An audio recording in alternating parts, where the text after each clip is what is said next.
Hi guys! Hi Popsters! Welcome back! So for today's video, papanoorin natin ang ikot-ikot performance ni Sarah Geronimo.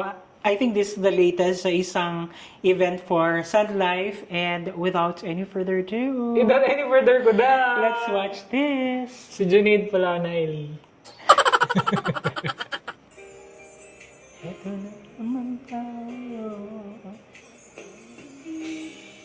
I mean, I'm so happy and parang nakaka-excite na nandito tayo sa era talaga ni Sarah Geronimo na there's nothing to prove. Parang Yes. ganon. Like, di ba nakaka-excite kahit na hindi siya lumalabas sa free TV on a daily, on a weekly basis ay ganun pa rin yung pag-abang ng mga tao sa kanya.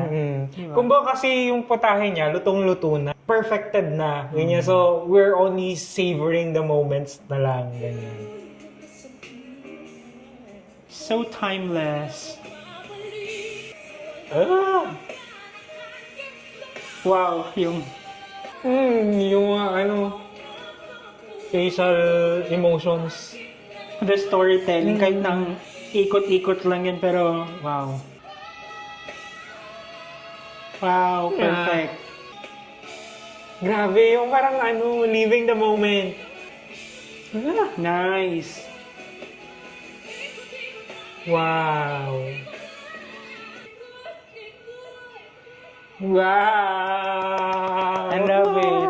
And siya nga pala, kudos to whoever filmed the performance. Kasi yung level niya, I don't know, personal ko lang to na opinion. Yung level niya, parang akong nanonood nung yung mga documentary na concert sa Netflix, yung mga, kunyari, Taylor Swift, yung mga, ang dami ng angle. Yes. Ganda, ang taas ng polishedness ng video, ganyan. And the color grading, I love it. I'm super happy yung art ko, like, di ba, we've been yearning for yung performances ni Sarah. And every time kasi na magpe-perform siya, lalong-lalo na yung mga, di ba, ito yung kanta. Tapos, pag ginamit niya sa concert, minsan may mga deviations na dinadagdag mga extra spices, ganyan. Or minsan siguro yung mga out of that moment na ginagawa na sobrang sarap. Siya lang yun. Siya lang.